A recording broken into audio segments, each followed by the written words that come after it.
로마서 1장 1절부터 7절까지 말씀을 한 목소리로 함께 읽겠습니다. 예수 그리스도의 종 바울은 사도로 부르심을 받아 하나님의 복음을 위하여 택정함을 입었으니 이 복음은 하나님이 선지자들을 통하여 그의 아들에 관하여 성경에 미리 약속하신 것이라. 그의 아들에 관하여 말하면 육신으로는 다윗의 혈통에서 나셨고 성결의 영으로는 죽은 자들 가운데서 부활하사 능력으로 하나님의 아들로 선포되셨으니 곧 우리 주 예수 그리스도시니라. 그로 말미암아 우리가 은혜와 사도의 직분을 받아 그의 이름을 위하여 모든 이방인 중에서 믿어 순종하게 하나니 너희도 그들 중에서 예수 그리스도의 것으로 부르심을 받은 자니라. 로마에서 하나님의 사랑하심을 받고 성도로 부르심을 받은 모든 자에게 하나님 우리 아버지와 주 예수 그리스도로부터 은혜와 평강이 있기를 원하노라. 아멘. 오늘부터는 이제 로마서를 함께 나아갑니다. 로마서는 교회 역사를 이렇게 보면 교회에 많은 영향을 줬던 칼빈이라든지 어거스틴이라든지 아니면 마틴 루터가 아니죠. 마틴 루터 맞죠? 루터와 같은 사람들에게 다시 한번 십자가 앞으로 초청했던 말씀들이 들어있는 성경책이 로마서입니다. 그래서 루터 같은 경우는 로마서를 헬라어로 다시 한번 쭉 원문으로 보다가 완전히 뒤집어져서 이게 지금 내가 사제로 원래 카톨릭 사제였거든요. 내가 사제지만 이건 좀 아닌 것 같다라는 마음을 가지고 다시 한번 회심하고 하나님 앞에 나아갔던 사람이 루터였습니다. 그만큼 로마서는 복음이라는 것을 우리한테 굉장히 잘 설명해 주는 책이고 이 신약과 구약의 그 뿌리를 잘 이렇게 받아서 복음의 열매를 아주 잘 우리한테 설명해 주는 책이 바로 로마서입니다. 그래서 여러분들 로마서를 쭉 읽어갈 때 아직 한번 이렇게 천천히 읽어보신 분이 없다면 다시 한번 로마서를 읽어가는 이 시간 동안에 하나님께서 이 땅에 보내신 예수 그리스도가 누구신지 그리고 그 복음은 무엇인지를 한번 깊이 생각할 수 있는 시간이 되었으면 좋겠습니다. 예전에 제가 한 괴짜 교수님이 계셨는데 그 교수님의 수업은 시험이 없었습니다. 그리고 그냥 출석만 하면 되는데 제일 마지막에 그리고 ABC 이것도 없고 패스, non-패스인데, 그거를 패스할 수 있는 기준이 뭐냐? 로마서를 전장을 암송하는 거였어요. 근데 이게 안 될 것 같은데요. 됩니다. 입으로 계속 외우고 1절부터 3절 외우고 다시 1절부터 4절 외우고 1절부터 6절 외우고 이런 식으로 쭉 외워가면요. 로마서가 다 외워집니다. 벌써 저도 20년 전에 외웠던 거라. 근데 그때 외웠는데 지금도 다시 보면 외워집니다. 그래서 여러분 도전을 드립니다.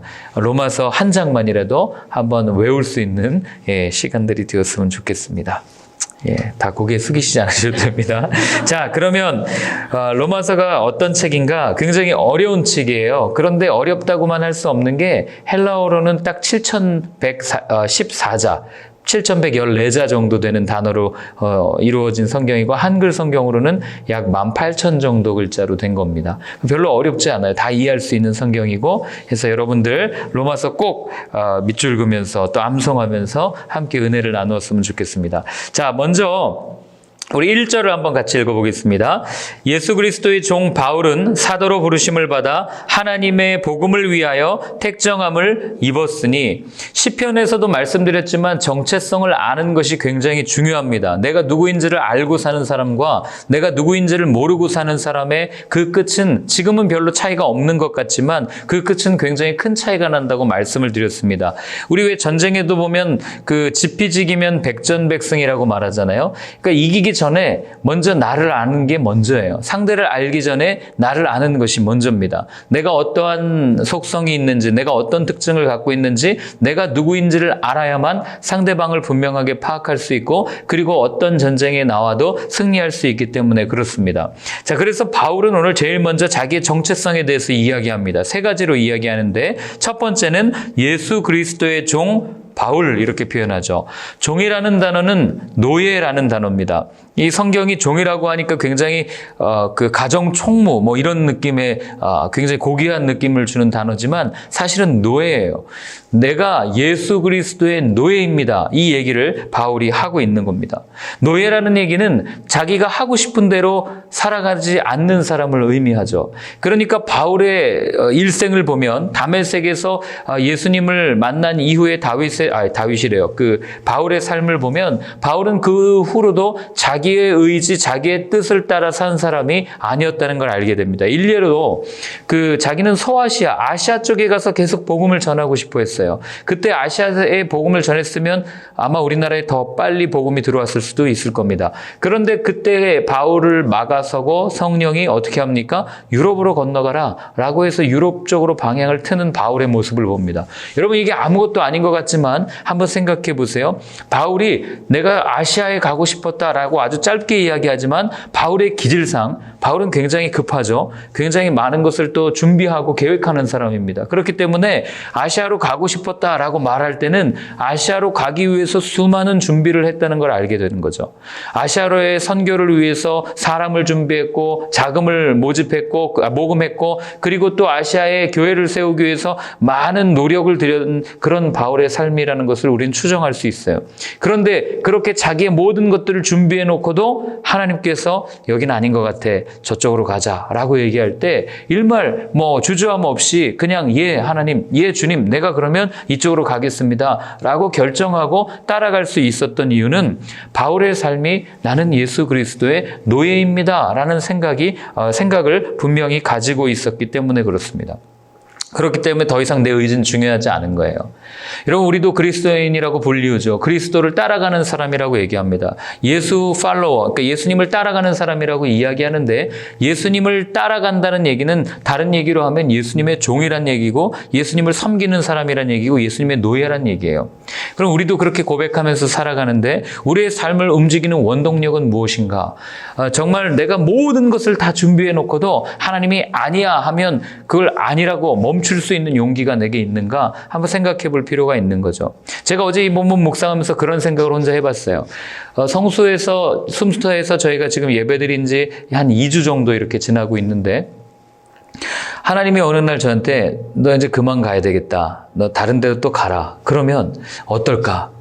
2주밖에 안 됐지만 사실 많이 이렇게 애정이 든 그런 공간이 되었어요. 매일 아침에 와서 문 따고 혼자 앉아서 기도하고 예배를 준비하고 많지는 않지만 이렇게 함께 찬양하고 반주도 없이 참 혼자 독창할 때도 많지만 그러나 이 공간이 늘 기도할 때마다 하는 이 공간이 세상을 노래하는 공간이지만 그러나 또 자기 자신을 노래하는 공간이지만 정말 하나님을 노래하는 그런 공간이 되었으면 좋겠습니다. 이 공간에 와서 한 영혼이라도 주님을 만나고 나를 노래하던 그 입술이 하나님을 노래하는 입술로 바뀌었으면 좋겠습니다. 이렇게 고백하면서 기도하고 이렇게 오다 보니까 많이 정이 들었던 그런 공간이에요. 그런데 하나님이 어느 날 저한테 예수님이 너 여기 아닌 것 같아. 다른 데로 가라. 그러면 어떨까?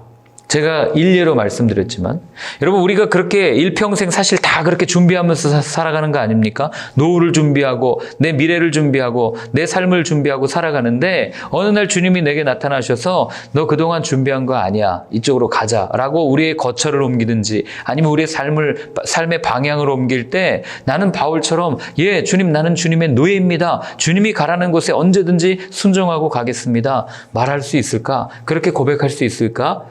선뜻 대답할 수 없다는 것을 제가 어제 제 자신을 발견했습니다. 그럼에도 불구하고 바울은 나는 예수님의 노예입니다. 이 고백이 저와 여러분들의 고백이 되었으면 좋겠습니다. 두 번째로 바울이 뭐라고 얘기하냐면요. 사도로 부르심을 받았다라고 표현을 하고 있어요. 사도로 부르심을 받았다. 사도란 얘기는 아포스톨로스라는 단어인데 이거는 보냄을 받은 자라는 뜻이에요. 내 뜻을 가지고 보냄을 받은 게 아니라 누군가가 어떤 의지와 목적을 가지고 보냄을 받은 자, 이게 아포스톨로스거든요. 그러니까 바울은 무엇을 위해서 보냄을 받았는가? 이따 뒤에 나오겠지만 복음을 위하여 택정함을 입었고 복음을 위하여 내가 보냄을 받았습니다. 그렇게 이야기를 하는 것들을 보게 됩니다. 그런데 우리가 조금만 더 생각해 보면요. 여러분 만약에 우리가 어떤 회사에서 주재원을 파견할 때 가고 싶은 사람을 보냅니까? 실력이 되는 사람을 보냅니까? 실력이 되는 사람을 보내잖아요. 마찬가지로 예수님께서 바울을 사도로 부르셨다. 보냄을 받은 자로 부르셨다는 얘기는 아무나 보내지 않고 하나님 앞에서, 예수님 앞에서 바울이 준비되었고 바울이 어느 정도 능력이 있었다라는 것을 우리한테 이야기를 해주는 겁니다. 그럼 우리는 뭐 여기 이 능력이 있었다는 그 얘기를 듣고 좌절해야 되는가? 그게 아니고 예수님은 우리를 세상의 사도로 보내셨다는 거예요. 목사들만 보낸 게 아닙니다. 여러분들도 세상의 사도로 보냈죠. 그 이야기는 여러분들이 아무나가 아니라는 얘기예요. 여러분들이 실력이 없다는 얘기가 아닙니다. 하나님께서는 이미 창세 전부터 여러분들을 택하시고 여러분들을 영화롭게 하셨고 여러분들에게 능력을 주셨고 은사를 주셨고 세상 가운데서 충분히 싸울 수 있는 많은 무기들을 우리에게 주셨어요. 그리고 우리를 아무나로 삼지 않으시고 우리를 세상 가운데로 보내시는 사도로 그렇게 보내주셨다는 것을 꼭 기억하셨으면 좋겠습니다. 자, 그리고 아까 종이라고 그랬는데 또 사도, 이 참 무슨 특사야 뭐 이렇게 생각할 수 있어요. 노예라면서 무슨 특사야 이렇게 생각할 수 있지만 여러분 이 관계를 잘 설명해 주는 구약 성경의 말씀이 누구냐면 아브라함의 종 엘리에셀이에요. 다메섹 사람 엘리에셀.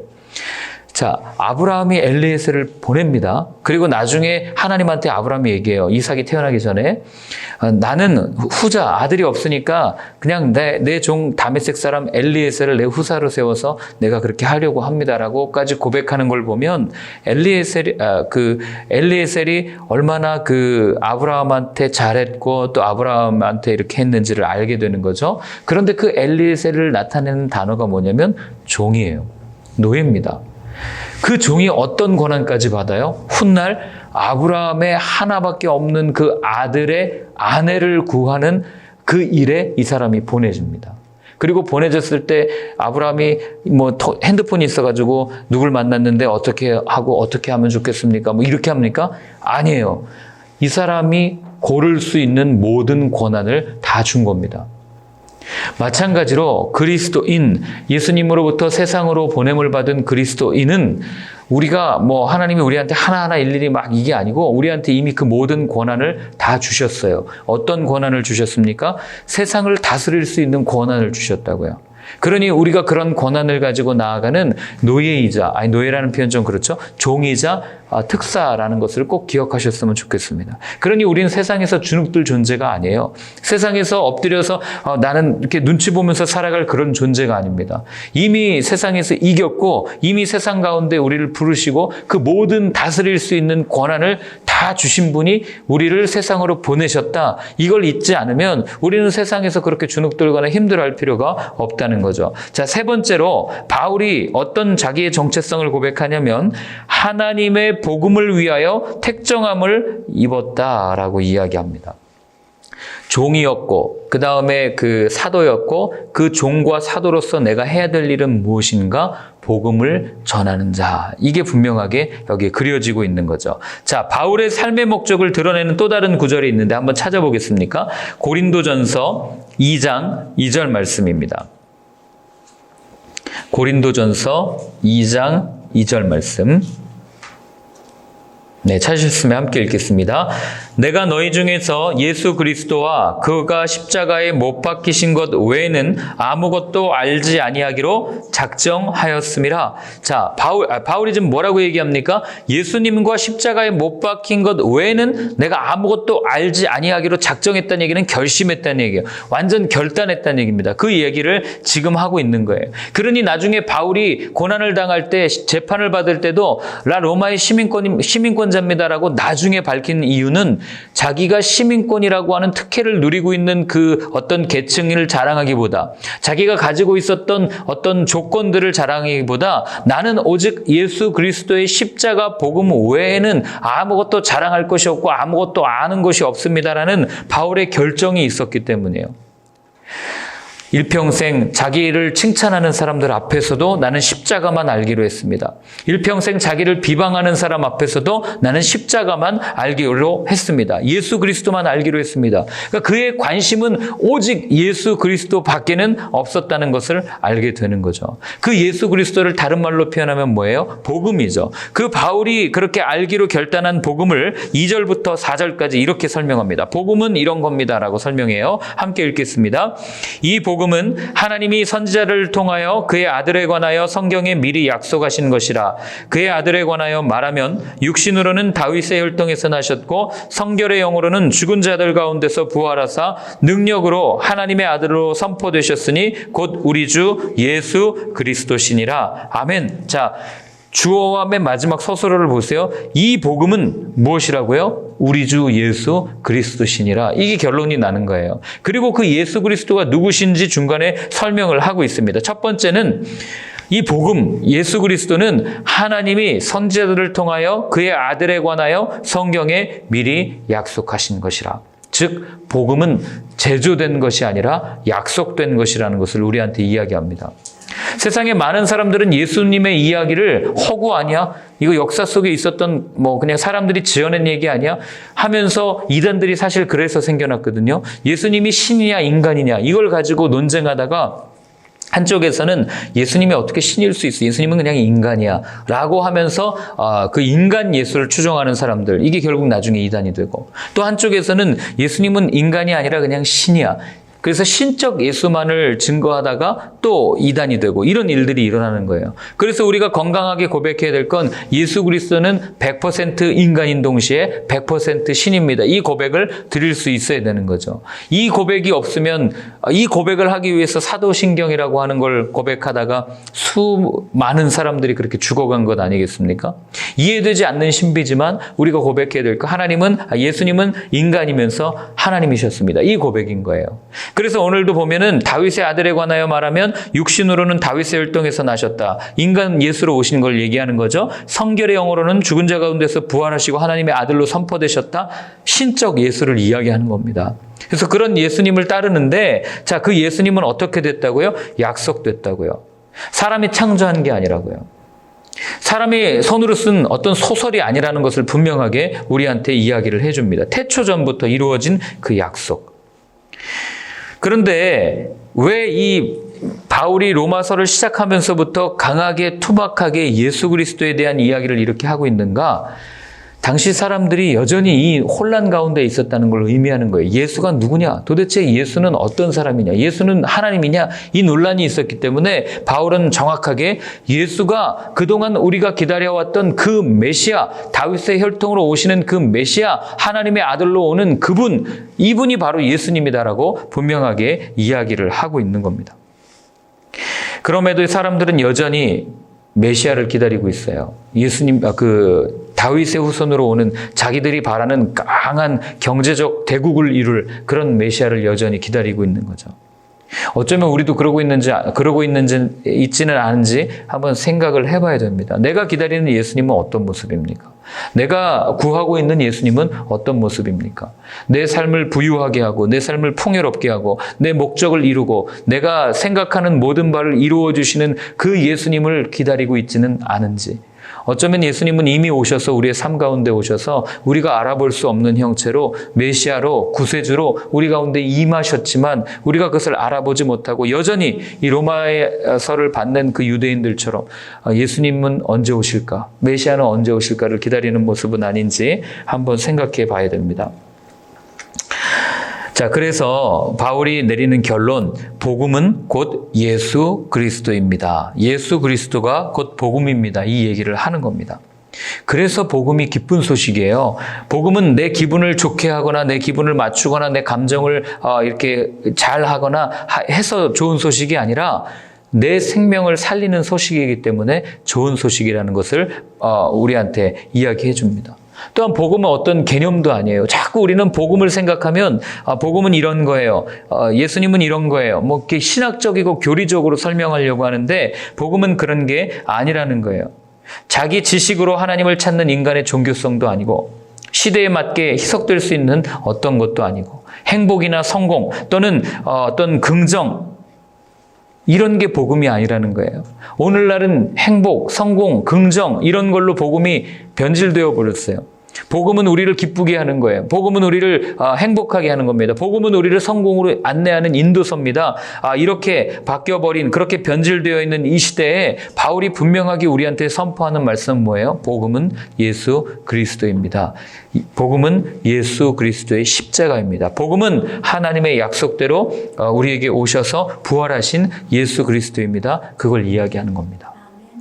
제가 어제 이걸 이렇게 준비하면서 마음에 있었던 부담이 뭐냐면 그런 거예요. 우리는 복음이 뭔지 머리로는 알고 있습니다. 복음이 뭔지 성경을 통해서 충분히 배워왔어요. 그런데 그게 내 삶과 아무런 연관이 없고 아무런 관계가 없다면 대체 그 복음은 무엇입니까? 라는 질문이 저한테 계속 이렇게 생각이 떠올랐습니다.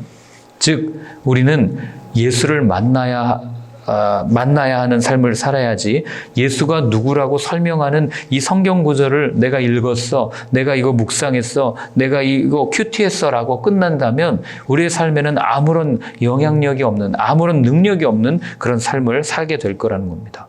그래서 도전하기는 로마서를 읽어가는 동안 바울이 심혈을 기울여서 설명했던 그 예수 그리스도, 그 복음, 그것이 무엇인지, 그분이 누구인지를 그냥 머리로 아는 것에서 이제 뛰어넘어서 내 마음으로 알고 내 삶으로 알고, 아니 내 삶에 내주하시고 오늘도 나에게 말씀하시는 그 예수님을 만나고 경험할 수 있는 시간들이 되기를 축원합니다.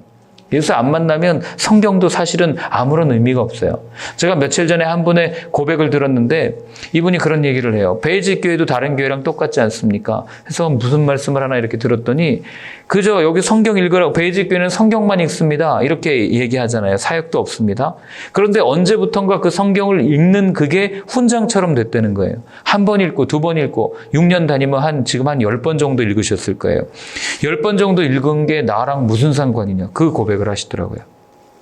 제가 그 고백을 들으면서 동일한 그 마음이 들었어요.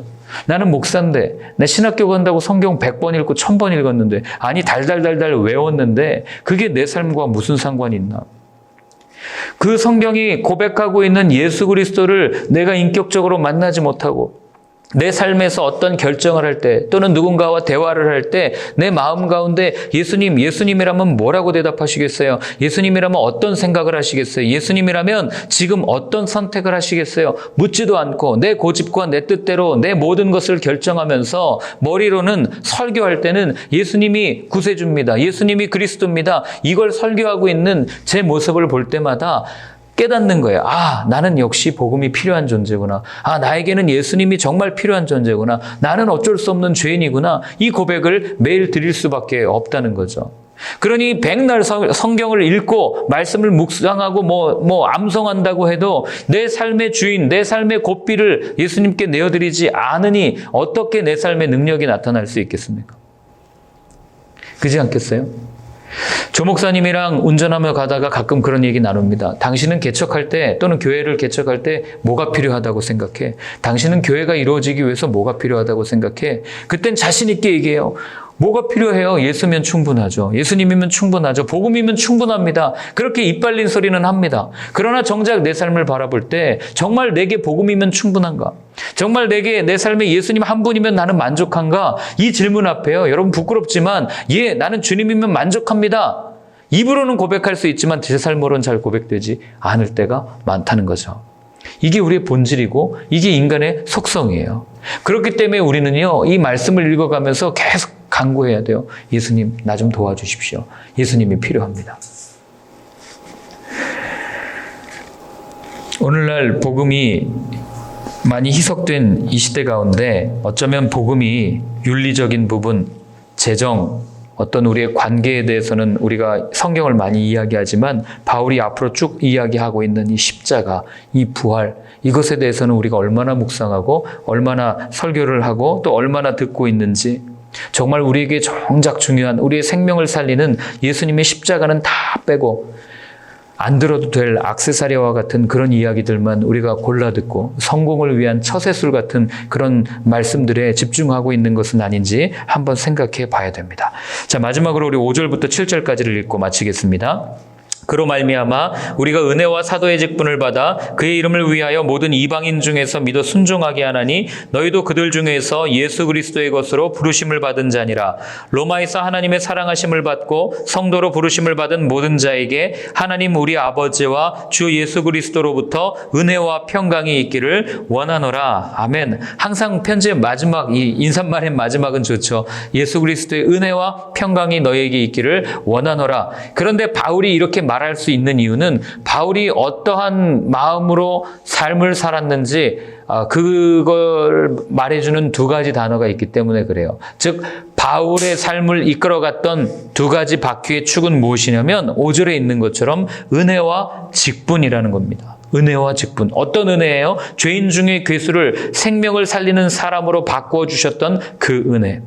어떤 직분입니까? 이방인의 사도로 부름을 받아서 도저히 복음을 전할 수 없는 자지만 그럼에도 불구하고 예수 그리스도가 누구신지를 전하고 그 죽어가는 사람들을 살릴 수 있었던 그 직분, 바로 이 두 가지 은혜와 직분이 바울을 바울 될 수 있도록 만들어준 이 두 가지라는 거예요. 그러면 이것을 우리한테도 적용합니다. 여러분, 우리는 어떻습니까? 우리에게는 하나님의 은혜를 전할 만한 자격이 있습니까? 바울도 처음에는 그런 자격 없었어요. 얼마나 자기 아집으로 똘똘 뭉친 사람이었습니까? 그에게 어떤 복음을 전할 수 있는 자격이 있었습니까? 아무런 자격이나 은혜를 갖추지 못했던 사람이 바울이었어요. 우리도 동일하죠. 우리는 세상에 은혜를 전할 수 있는 자격이 있습니까? 정말 떳떳하게 하나님 앞에 서서 나는 아무런 잘못이 없습니다. 나는 정말 떳떳합니다. 라고 고백할 수 있는 사람이 세상에 몇이나 있겠습니까? 아니, 없어야 정상이죠. 어떻게 있을 수 있겠어요? 또 우리가 어떤 직분을 맡을 수 있는 자격이나 갖췄습니까? 아니요, 우리는 어떤 자격도 갖추지 않았습니다. 그런데 그런 우리를 하나님께서 불러주시고 우리 가운데 복음을 주시고 생명을 주시고 복음을 전하는 자로 삼아주셨다. 이게 바울이 살아갈 수 있었던 두 가지 원동력입니다. 수없이 매맞고 수없이 헐벗고 그렇게 굶주리면서도 하나님이 나를 건져주신 그 은혜가 이 고난보다 훨씬 더 크기 때문에 하나님이 나를 불러주신 나에게 맡겨주신 그 직분이 내가 힘들고 어려운 이것보다 더 귀하고 고귀하기 때문에 바울은 끝까지 십자가를 지고 걸어갈 수 있었던 겁니다. 오늘날 우리가 십자가를 지지 못하는 이유는 어쩌면 그거 아니겠어요? 하나님의 은혜보다 내가 더 소중하니까. 하나님의 은혜를 잊은 채, 아니 하나님의 은혜는 받긴 받는데 그 은혜보다 내가 더 커서. 내가 세상에서 하는 일이 아니 어쩌면 복음을 전하라고 하나님께서 우리에게 복음 직분을 주셨는데 그것보다 내가 하고 있는 일이 너무나도 소중해서 이 직분을 잊어버리고 살아가고 있는 건 아닌지 돌아봐야 된다는 거죠. 제가 읽어드리고 마치겠습니다. 고린도전서 15장 9절 10절에 그래서 바울이 이렇게 고백합니다. 나는 사도 중에 가장 작은 자라. 나는 하나님의 교회를 박해하였으므로 사도라 칭함받기를 감당하지 못할 자니라. 그러나 내가 나된 것은 하나님의 은혜로 된 것이니 내게 주신 그의 은혜가 헛되지 아니하여 내가 모든 사도보다 더 많이 수고하였으나 내가 한 것이 아니요 오직 나와 함께 하신 하나님의 은혜로라. 이게 바울의 삶을 이끌어갔고 바울이 마지막 노년에 했던 그런 고백입니다. 나중에 먼 훗날 우리가 주님 앞에 갈 때 그 가기 전에 아마 가족들과 마지막 순간을, 마지막 시간들을 또 이렇게 이별해야 되는 그런 시간들이 있을 거예요. 그때 이 말씀이 저와 여러분의 고백이었으면 좋겠습니다. 하나님의 은혜였습니다. 하나님께서 내게 직분을 주셨고 충분히 감당할 수 있는 은혜를 주셨습니다. 이 고백으로 승리하는 저와 여러분이 되었으면 좋겠습니다. 오늘 한번 같이 기도할 때 하나님 내게도 복음의 능력을 주십시오. 하나님 내게도 다시 한번 예수 그리스도 그 복음 그것을 알아갈 수 있는 마음을 허락하여 주시고 하나님 나 자신을 바라보며 살아오던 삶을 멈추고 이제는 내 마음에 다시 한번 십자가를 새기며 나아갈 수 있는 내 삶이 되게 하여 주옵소서. 한번 같이 기도하겠습니다. 하나님 아버지, 오늘 바울이 그토록 외쳤던 복음, 그토록 사랑했던 복음, 그토록 자랑했던 그 복음을 함께 나누었습니다. 하나님 복음은 어떤 포장되어져서 세련된 것이 아니라 바로 예수 그리스도 그 거친 십자가, 바로 그 삶임을 함께 나누었습니다. 하나님 우리의 삶의 자랑이 다시 한번 십자가가 되게 하시고 우리의 삶의 목적이 십자가가 되게 하시고 내 기준으로 살아오던 삶을 멈추고 그 발걸음을 멈추고 다시 한번 주님을 바라보며 주님께서 주시는 그 은혜를 가지고 주님께서 맡겨주신 그 직분으로 우리의 삶을 승리할 수 있는 저희 모두가 될 수 있도록 주님 도와주시옵소서. 이제는 우리에게 영원한 생명을 주신 예수 그리스도의 크신 은혜와 하나님 아버지의 사랑과 성령의 인도하심이 그 복음, 너무나도 귀한 복음 예수 그리스도를 바라보며 끝까지 달려가겠다고, 그래서 은혜와 직분을 더 귀하게 여기겠다고 다짐하는 모든 분들 머리 위에 이제로부터 영원까지 늘 함께하여 주옵시기를 간절히 축원하옵나이다. 아멘.